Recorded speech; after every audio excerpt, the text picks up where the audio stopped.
Welcome to Postcards from Palisade, where we hear from the people who are shaping our slice of Western Colorado. I'm Lisa McNamara.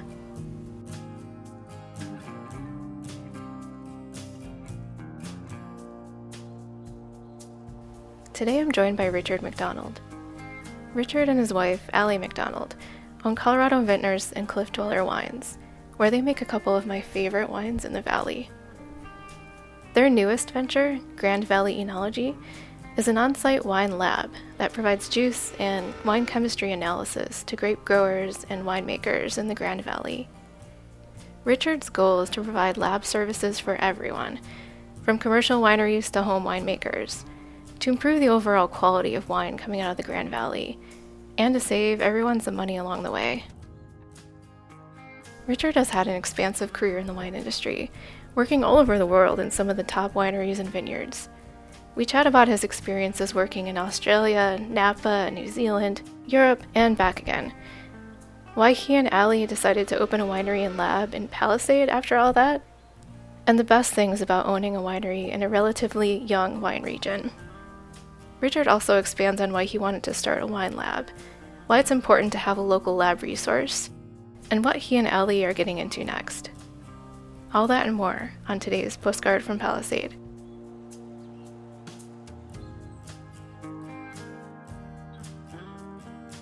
My name's Richard McDonald. We had a great idea at the end of 2019 to start our own winery in Palisade in 2020. And we moved here the 1st of March, and then we all know how that kind of went down. But it gave us a lot of opportunity to kind of think about what we wanted to do. So prior to Harvest 2022, we started where we are right now, which is Valley Enology. So we're a what I like to call crush pad to finished wine focused wine analysis. So we kind of focus more on the winery side of once you press your grapes to tank, we can do juice analysis, we do juice panels. I moved to Colorado and started working with Bookcliff in 2018. And I was just like, how do you do, we did very basic, just wet chemistry, pH, sulfur, and that was about it. And I was like, hey, how can we do checking, potassium levels and tartaric and malic? And, everybody, and even still right now, a lot of people send to ETS labs, which is like kind of a gold standard lab in California. And you have to pay the overnight shipping charges plus the sample. You're looking at almost $200 a sample. It's like quite expensive. Along with, it gets lost in the mail. So you pay for overnight and it takes 3 or 4 days. And by that time, your juice is fermenting. Like today is 100 degrees. So if your samples are warm and then they sit in the mail truck and yes, it's hot in California as well. It goes across Nevada desert. Yeah. So it's not ideal, especially when you spend big money and you don't get the accuracy that you want. My background, this year is like 22 years in wine. So I started, my first harvest was in 2003, just like straight out of high school, just worked in a cellar, just got a job. I'm from Australia, obviously, and the area I grew up in, Griffith, there's a big winery there. Yellowtail is kind of like a really big international claim to fame, but there's a lot of other wineries, big scale wineries there. In my day. Yeah, so it's, it's well known. That's everywhere, literally everywhere.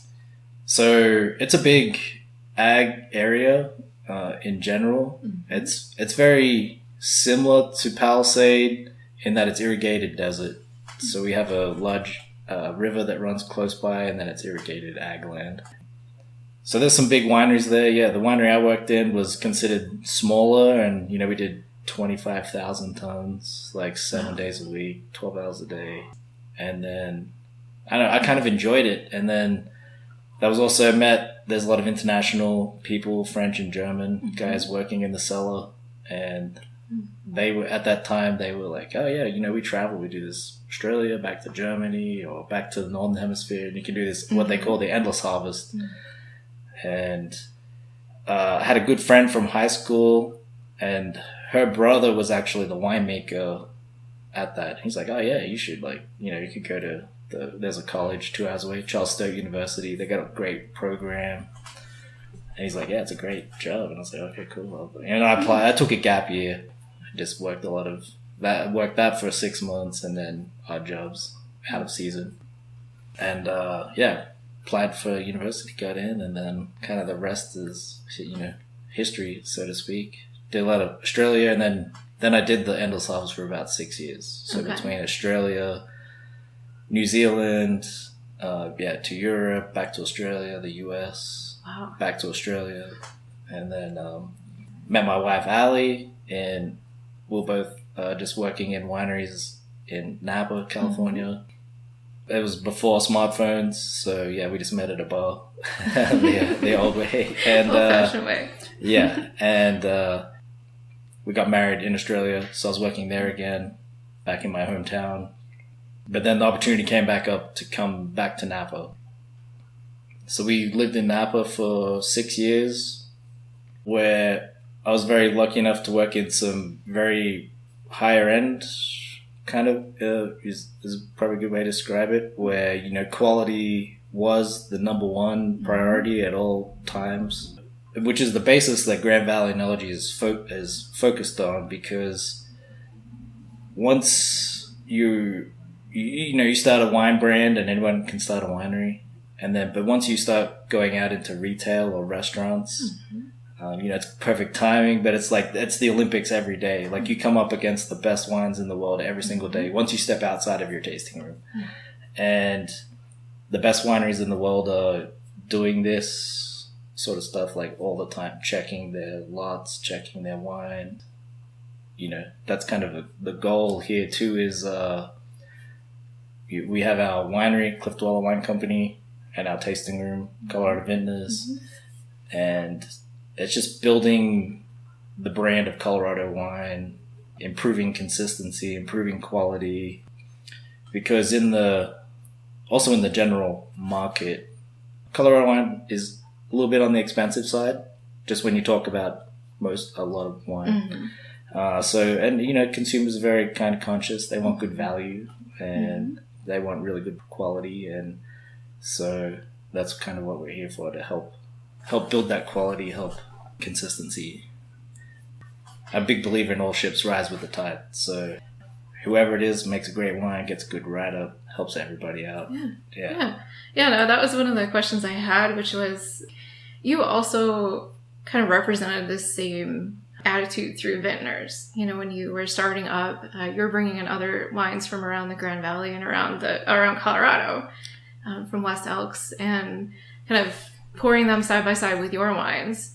So I can see this being really tied into that same concept, where you're not just kind of focusing on this is all we do, it's only us. It's more about the community and the wine community in general. Yeah, and it's a pretty exciting time right now in Colorado wine.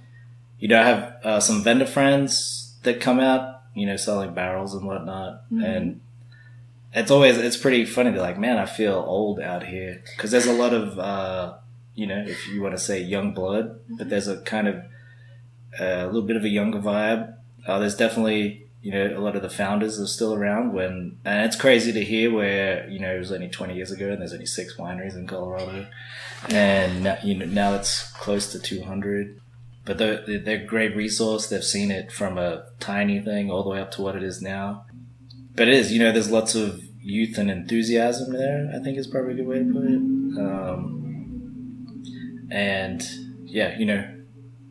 Well, I just grew up, and that's how I shop too. I want good quality stuff, and I do like to support local.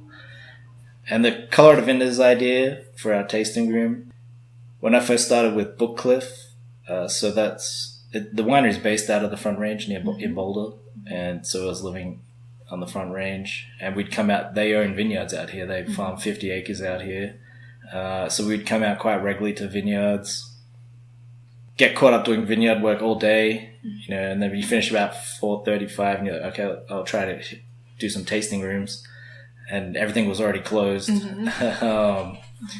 And there was a few less back then too, but it's very spread out too, where if you try to catch some places, kind of 5 to 10 minutes away from everybody, And then Ali has an extensive background in restaurants. And at the time, there wasn't really a Colorado wine bar. You know, there was the cafe. They had a whole bunch of Colorado wines. But it was a little, you know, they would kind of had weird hours. It was more food focused too. And it was a cafe. Yeah. And so that was the original concept behind Colorado Vintners is anybody that came to visit Palisade, Grand Valley, we just wanted a spot where you could taste 4 or 5 or a handful of wines and be like, dang man, Colorado wine is awesome. You know, just blow people away, because that is kind of a small problem in Colorado wine. You know, you can have 2-3 great wines and then there's kind of not a great wine, and then just that consistency factor. And, you know, you always remember the bad stuff and then you forget the good stuff. And then it was also, you know, we were right in COVID probably in 2020, and it was kind of just helping to promote a few, like we're very lucky we're on a great location, kind of right on Highway 6 here. And there's a lot of great wineries, but it's a drive, you know. So Mesa Park is a good, you know, it's not around anymore, but it's a 20-minute drive from Palisade out to there. And then we had Chill Switch and Cedar Edge. Cedars are roughly an hour away, and a lot of people never heard of it. They don't even know that exists over there. So it's, you know, you can take kind of that back way back to Denver and go through Cedar Edge, then go through Hotchkiss Painter. Yeah. And then, so we always kind of have some Storm Cellar around. Really great friends with Steve and Jamie. They're doing an amazing job out there. Yeah. I don't know how they do it. And crazy. And then, along with Alfred Eames and Katori when they have stock available. So yeah, and it's just focusing on a little bit of, hey, you know, it's just along that same theme of, hey, you know, it's worth exploring. You know, everyone kind of knows the big wineries right off the highway, but there's a lot of other cool stuff going on too. Yeah, absolutely. Well, so coming back to Grand Valley Enology, this is, like you said, this is really unique. So there isn't necessarily anything like what you're doing here, right? For any of the wineries around town who want to do this sort of testing on their samples. They'd either have to invest in all this equipment themselves, or they'd have to ship things to California, which we kind of talked about the pitfalls of that. Yeah, so that's exactly, nothing like this really exists for the winery side.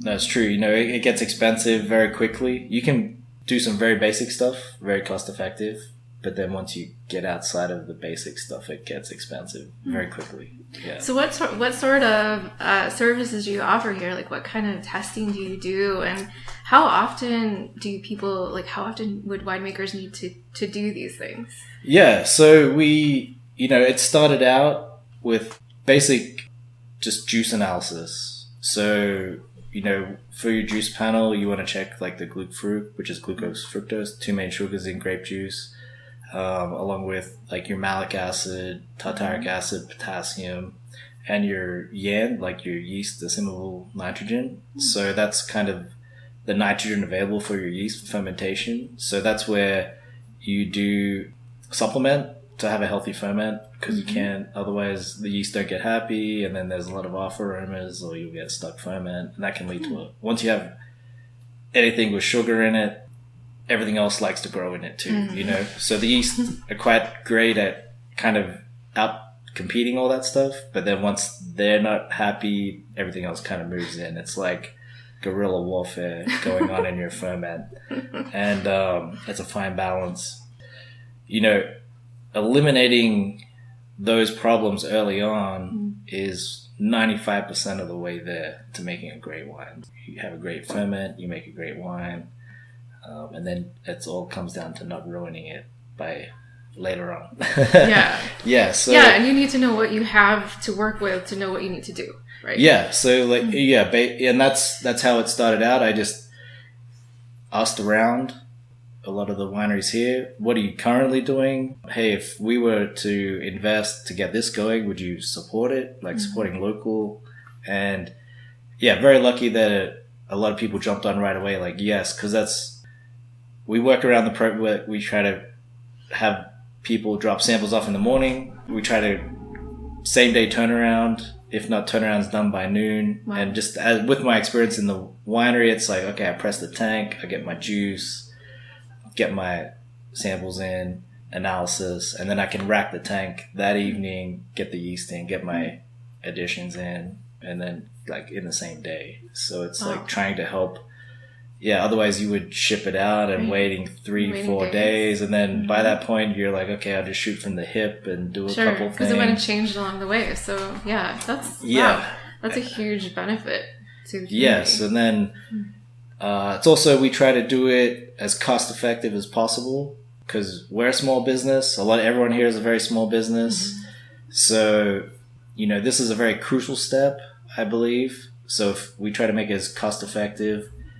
So the savings alone, if you're sending 10, 15 samples out, hopefully we can almost save you like a couple $1,000s there that hopefully you are able to reinvest into, maybe a new barrel or sell it, some help, because everybody's like labor is very lean, and it's the hours are long. And then sometimes you're like, oh, well, I've already worked 15 hours. I'll wait till tomorrow. And then tomorrow can be too late. So it's hopefully everybody's able to reinvest in the quality, so very quality driven. So you do the testing on the front end, and then you were mentioning you also had some equipment now to kind of do the final analysis to determine the alcohol content at the finished product end. Yeah, so, we're very lucky. We were awarded a grant for the farm to market, so we were able to invest in a couple of new pieces of equipment now. So we can now do the majority of your wine analysis here in-house. So we can do all of the juice plus then monthly monitoring. So, your monthly, if you have a barrel program, like your monthly COS sulfur monitoring along with VA. So you can kind of find problems very early. It's probably the one big difference. Like I worked at, working in Napa, we had 90 different lots of Cabernet Sauvignon, right? So if you had one or two that weren't great, it's okay. We've still got a whole bunch more to make a great blend. Where here you may have one lot and it's in 2 barrels, so you can't really afford anything to go wrong. Or it's like 1 lot in 1 tank, and this is all I got.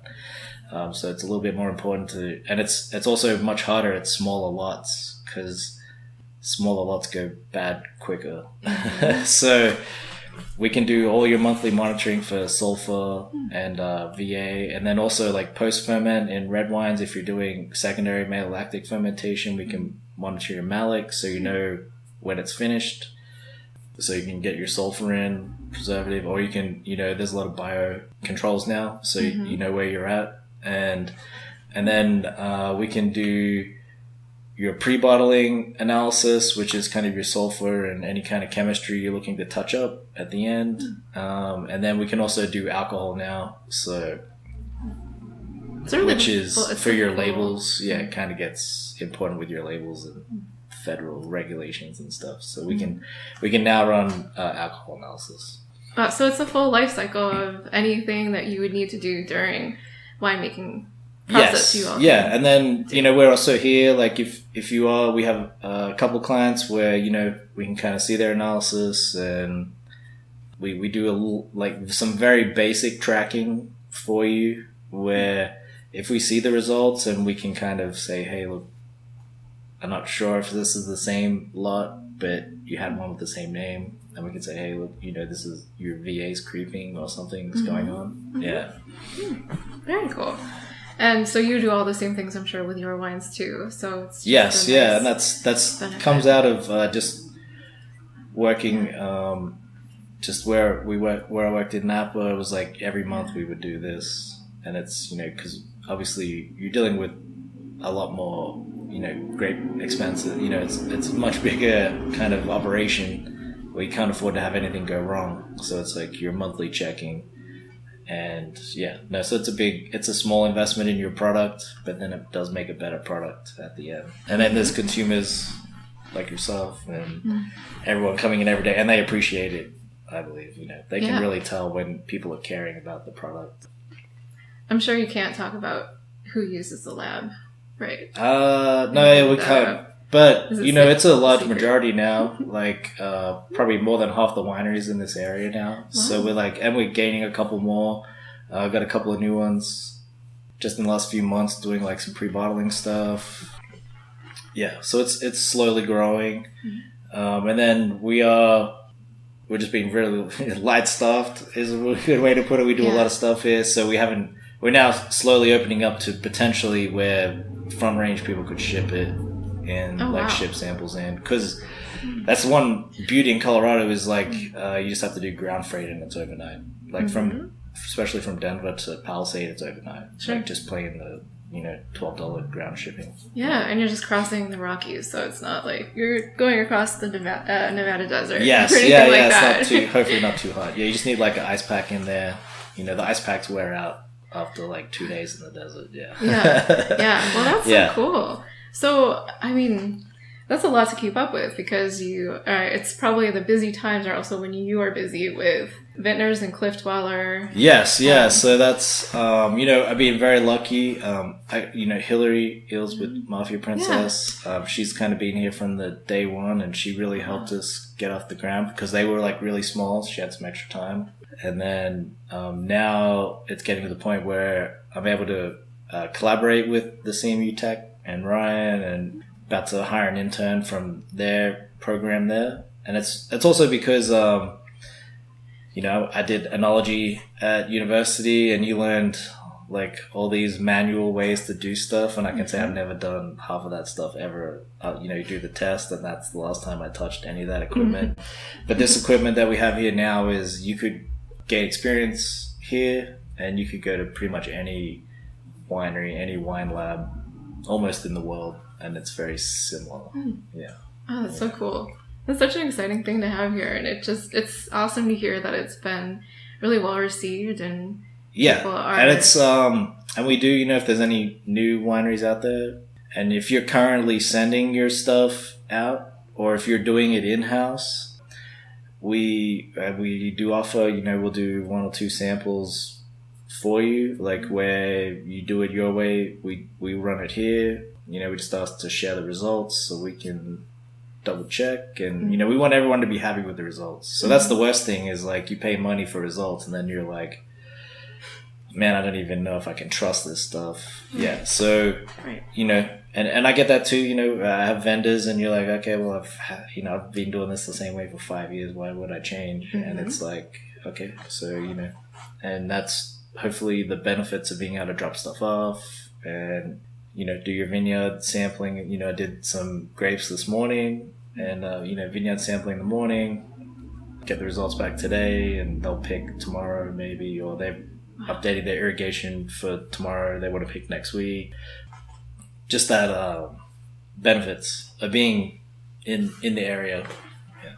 And it's like you can drop it off and then, go to one of the brewery or Fidel's or whatever for a beer or something, and then we'll have the results back to you, and then you can go back to work in the evening and do your racking and get your stuff done. Yeah, it's kind of how it works in harvest time. It works. Yeah, have a little date night, go out for dinner, and then go home and keep working. Yeah, I love it.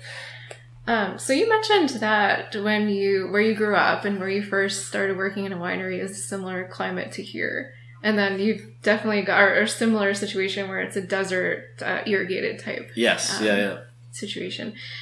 So does it feel familiar at all to you now working in New Mexico to where you first started off, or are there big differences? It's a little different, yeah. So my immediate family, my cousins and uncle, they own vineyards still.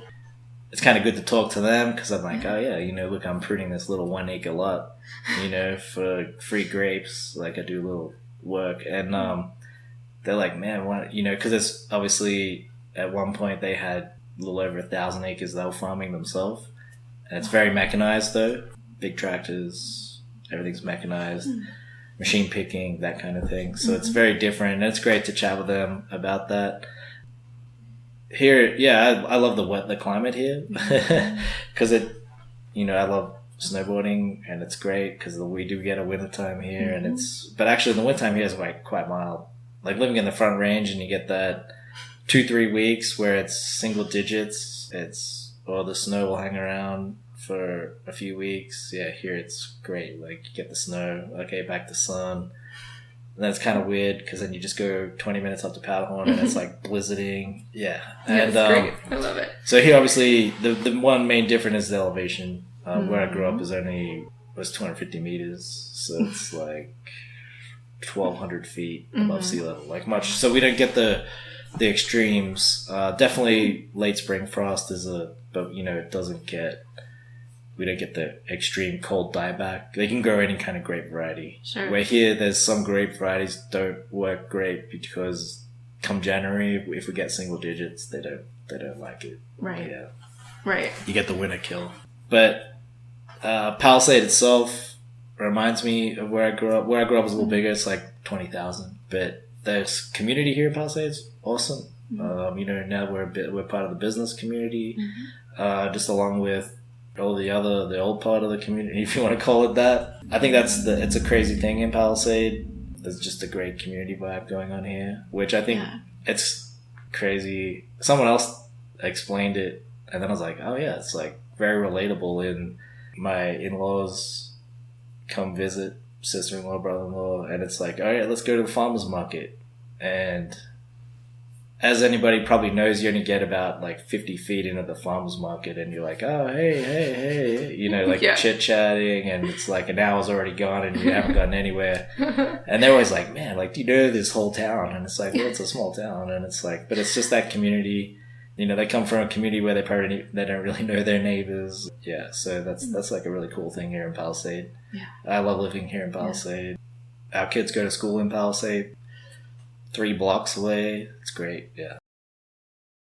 So just in terms of winemaking though, was there anything about this area that surprised you that you didn't know coming into it, or grape growing or winemaking that was different than anywhere else that you've worked? Because you've worked basically everywhere. Yeah. So what's really unique here is, we have a very unique climate here. It is kind of on the verge of, like, Palisade's very unique it's on the edge for grape growing, and we have a very unique microclimate here in the Grand Valley. Mm-hmm.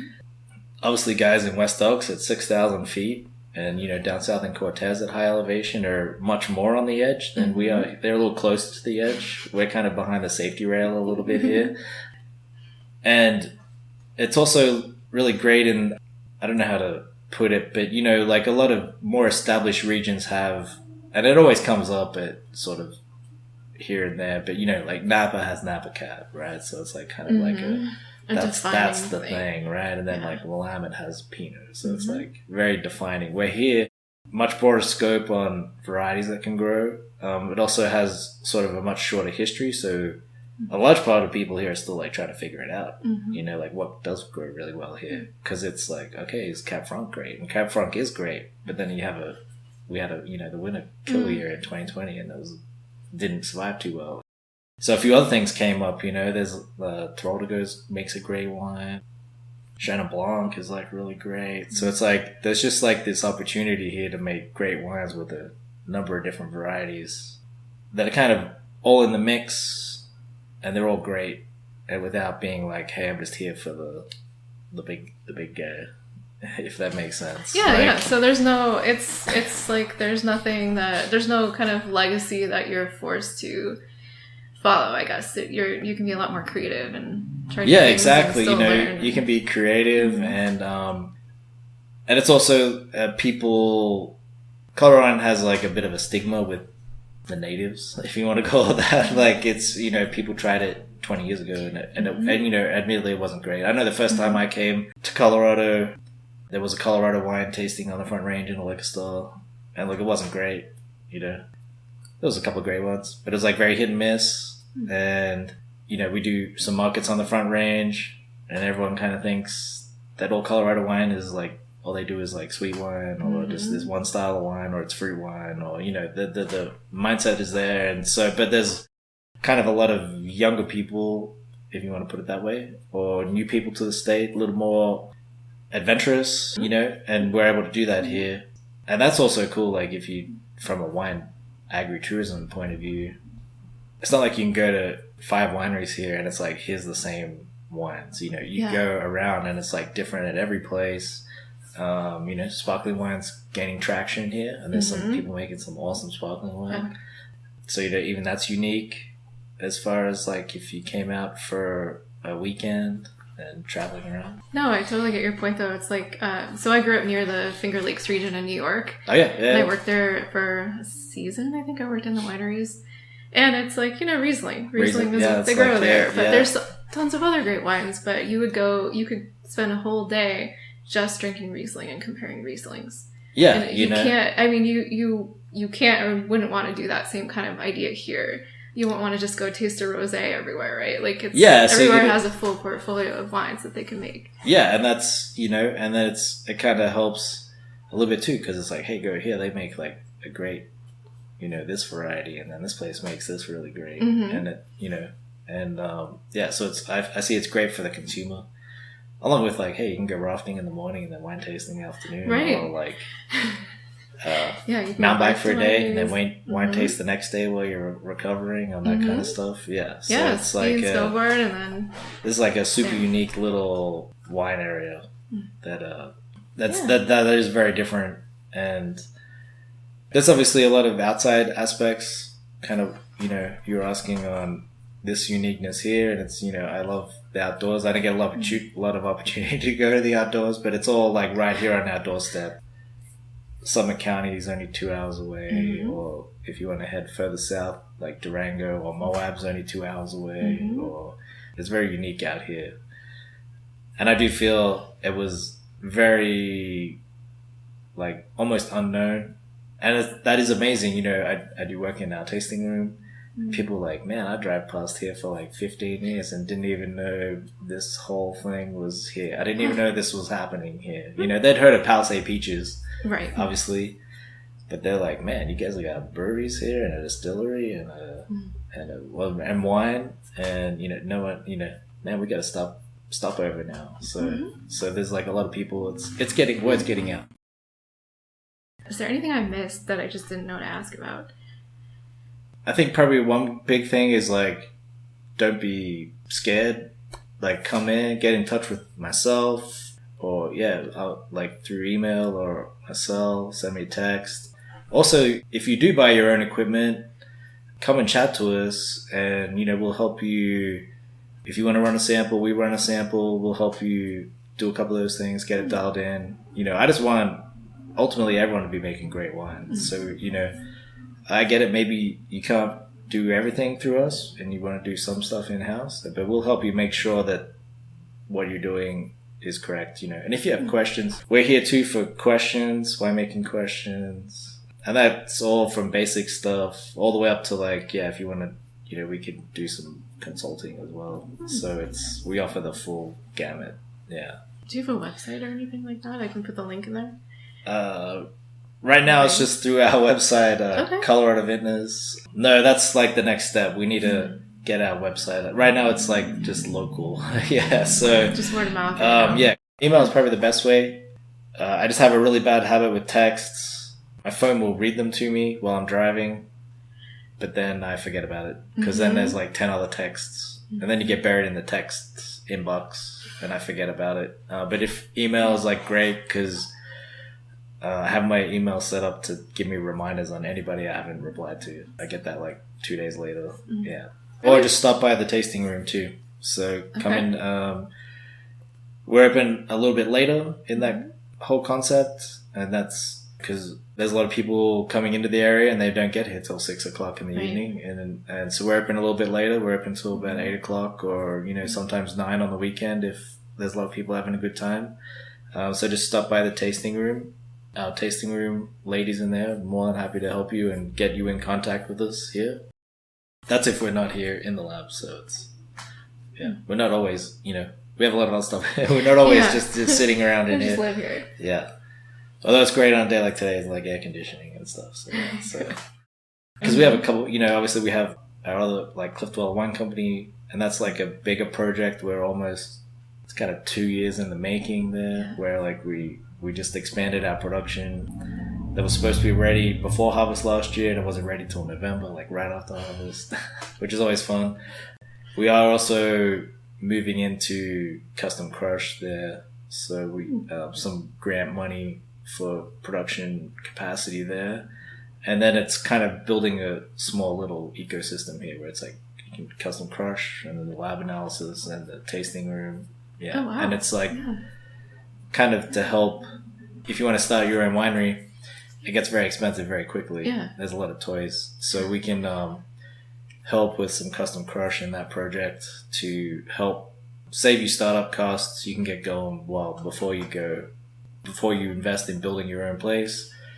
Or you may just get a couple years in and you're like, man, I don't want to do this no more. And that's the worst thing is like, then you just have to liquidate, that's because stuff is expensive. And especially if you're leasing space and then you have nowhere to store it, it gets, so. Right. So you can help out. I mean, you're here to support people who just want to give it a try and like see, hey, there's winemaking for me.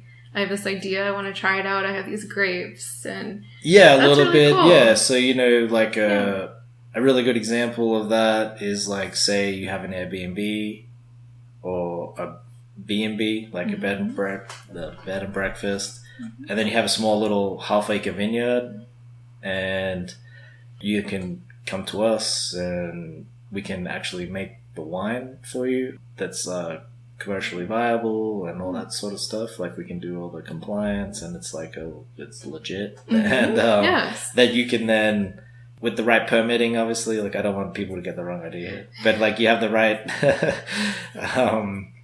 it's all legal above board. You can then sell it to your guests and it's like, hey, it comes from the vineyard right here, or you can pour it in your dining room and whatnot. Yeah. Very cool. That's another really cool angle that, wow, I didn't know that y'all were doing all of this stuff. It's getting there. We're getting there. We're trying. Cool. Yeah, there's a lot going on right now. Yeah. So it's like kind of a whole nother story, really another podcast of what's, we can, once we get that dialed in, we'll be able to go over all that. Cool. That's exciting. It's just, get in touch with us. Like we're here. Everything's like confidential as well. So, I deal with a handful of home winemakers too. So, even if you're in much smaller yet, like you're still in your garage and you just have some problems, you can come in and we'll chat to you and help you out a little bit. Yeah. So it's, we're here for kind of everything wine related. Awesome. And, we're usually around. And, you can feel free to bring beer by if you want. That's always good. Yeah. So it's, but, it takes a lot of good beer to make good wine. So it's, Any particular type of beer? I prefer like a lager or a pilsner, that kind of stuff. More refreshing. Yeah. Okay. But, so nobody's showing up with a double IPA or anything like that. And we're super, so, that's why, we're super lucky. We got Palisade Brewing here. And they make great beer. So we're very lucky here. It's like a little local ecosystem. Well, thank you so much for taking the time. Thanks for reaching out. And I know it's taken a little while to kind of get together, but it's been great. And I enjoy this I listen to this podcast a lot. So I like hearing, and it's just hearing on all the unique things going on. Thanks so much. I'm glad we could add your story to the list of unique things going on. You're welcome. Yeah. Thanks for coming back. Even if you can't make use of the Wine Lab services, I think you'll still appreciate what Grand Valley Enology will bring to the Grand Valley wine scene. It's exciting to see the Valley's wine industry grow alongside those who are part of it, and I'm looking forward to seeing what Richard and Ellie do next. They're just not allowed to ever stop making Ghost Dance in Escalante, okay?